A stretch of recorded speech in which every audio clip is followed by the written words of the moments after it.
Hi, ಇನ್ನೇನು ದಸರಾ ಹಬ್ಬ ಶುರುವಾಗ್ತಾ ಇದೆ ಅಲ್ವಾ? ಅದಕ್ಕೆ ಹಬ್ಬಕ್ಕೆ ಅಂತ ಮನೇನ ಕ್ಲೀನ್ ಮಾಡ್ಕೊಳ್ತಾ ಇದ್ದೆ. ದೀಪ ಹಾಕೋದಿರುತ್ತೆ, ಹಾಗೆ ಬನ್ನಿ ಪೂಜೆ ಕೂಡ ಮಾಡಬೇಕಲ್ವಾ? ಅದಕ್ಕೆ ಇನ್ನು ವರಮಹಾಲಕ್ಷ್ಮಿ ಹಬ್ಬದ ಟೈಮಲ್ಲೇ ಕಂಪ್ಲೀಟ್ ಮನೇನ ಕ್ಲೀನ್ ಮಾಡಿರ್ತೀನಿ. ಅಂದರೆ ಸಂದಿ ಮೂಲೆ ಗೋಡೆಗಳಿಗೆಲ್ಲ ಸ್ವಲ್ಪ ಸೋಪ್ ಆಯಿಲ್ನ ನೀರಲ್ಲಿ ಮಿಕ್ಸ್ ಮಾಡಿ ನೀಟಾಗಿ ಒರೆಸ್ಕೊಂಡಿರ್ತೀನಿ. ಈಗ ದಸರಾ ಮತ್ತು ದೀಪಾವಳಿ ಟೈಮಲ್ಲಿ ಜಸ್ಟ್ ಧೂಳನ್ನ ಹೊಡ್ಕೊಳ್ತೀನಿ. ಬಟ್ ದೇವ್ರ ಮನೇನ ಕಂಪ್ಲೀಟಾಗಿ ತೊಳೆದು ಕ್ಲೀನ್ ಮಾಡ್ತೀನಿ. ಮನೆ ದೊಡ್ಡದಾದಷ್ಟು ಕ್ಲೀನಿಂಗ್ ಕೂಡ ಕಷ್ಟ ಆಗುತ್ತೆ ಅಲ್ವಾ? ಮೊದಲೆಲ್ಲ ನೆರಕೆ ಮನೆ ಸುಣ್ಣದ ಗೋಡೆಗಳೆಲ್ಲ ಇರ್ತಾ ಇದ್ವು. ಪ್ರತಿ ಹಬ್ಬಕ್ಕೂ ಸುಣ್ಣ ಎಲ್ಲ ಬಳ್ಕೊಂಡು ಸಗಣಿನ ಸಾರಿಸ್ತಾ ಇದ್ರು. ಒಂದು ದಿನದಲ್ಲೇ ಕ್ಲೀನಿಂಗ್ ಮುಗಿದು ಬಿಡ್ತಾ ಇತ್ತು.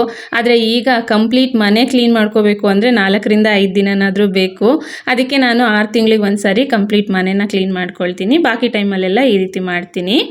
ಇನ್ನು ನಮ್ಮ ದೇವ್ರ ಮನೆಯಲ್ಲಿ ಡ್ರಾಯರ್ಸ್ಗಳೇ ಇಲ್ಲ. ಪೂಜೆ ಐಟಮ್ಸ್ಗಳು ಇಡೋದಕ್ಕೆ ತುಂಬ ಕಷ್ಟ ಆಗ್ತಿತ್ತು ಅಂತ ಈ ರೀತಿ ಶೆಲ್ಫನ್ನ ಯೂಸ್ ಮಾಡ್ತಾ ಇದ್ದೆ. ಇದು ಕೂಡ ತುಂಬಾನೇ ಯೂಸ್ಫುಲ್ ಇತ್ತು. ಬಟ್ ಇದು ವೈಟ್ ಕಲರ್ ಇರೋದ್ರಿಂದ ಬೇಗನೆ ಗಲೀಜಾಗ್ತಾ ಇತ್ತು ಅಂತ ಈ ಸಾರಿ ಈ ಪ್ಲಾಂಟೆಕ್ಸ್ ಕಂಪನಿದು ಸೆಲ್ಫ್ ಅಡೆಸಿವ್ ಶೆಲ್ಫ್ನ ತರಿಸ್ಕೊಂಡಿದ್ದೀನಿ. ಇದಕ್ಕೆ ಡ್ರಿಲ್ ಮಾಡೋದೇ ಬೇಕಾಗಿಲ್ಲ. ಜಸ್ಟ್ ಇದ್ರ ಮೇಲಿರುವಂಥ ಪ್ಲಾಸ್ಟಿಕ್ನ ಈ ರೀತಿ ರಿಮೂವ್ ಮಾಡಿ ಎಲ್ಲಿ ಬೇಕೋ ಅಲ್ಲಿ ಪೇಸ್ಟ್ ಮಾಡ್ಕೊಳ್ಳೋದು ಅಷ್ಟೇ. ತುಂಬಾ ಯೂಸ್ಫುಲ್ ಆಗುತ್ತೆ. ಇದನ್ನು ಕಿಚನ್ನು, ಬಾತ್ರೂಮು, ದೇವ್ರ ಮನೆ, ನಮ್ಗೆ ಎಲ್ಲಿ ಬೇಕೋ ಅಲ್ಲೆಲ್ಲ ಕೂಡ ಯೂಸ್ ಮಾಡ್ಕೋಬೋದು. ಬಾಡಿಗೆ ಮನೆಯಲ್ಲಿದ್ದು ಡ್ರಿಲ್ ಮಾಡಿದ್ರೆ ಓನರ್ ಬೈತಾರೆ ಅಂತ ಇರುತ್ತೆ ಅಲ್ವಾ? ಅವರಿಗಂತೂ ಇದು ಬೆಸ್ಟ್ ಅಂತ ಹೇಳ್ಬೋದು. ಬಟ್ ಸ್ವಂತ ಮನೇಲಿದ್ದರೂ ಕೂಡ ಕೆಲವೊಂದ್ಸರಿ ಡ್ರಿಲ್ ಮಾಡೋದಕ್ಕೆ ಬೇಜಾರು ಅನ್ಸುತ್ತೆ, ಎಲ್ಲ ಕಡೆ ಹೋಲ್ ಮಾಡಿಡೋದಕ್ಕೆ. ಆ ಟೈಮಲ್ಲಿ ಕೂಡ ಇದನ್ನು ಯೂಸ್ ಮಾಡ್ಬೋದು. ಕ್ವಾಲಿಟಿ ವೈಸ್ ತುಂಬಾ ಚೆನ್ನಾಗಿದೆ. ನಾನು ಇದನ್ನು ಅಮೆಝಾನಿಂದ ತರಿಸ್ಕೊಂಡಿದ್ದೀನಿ.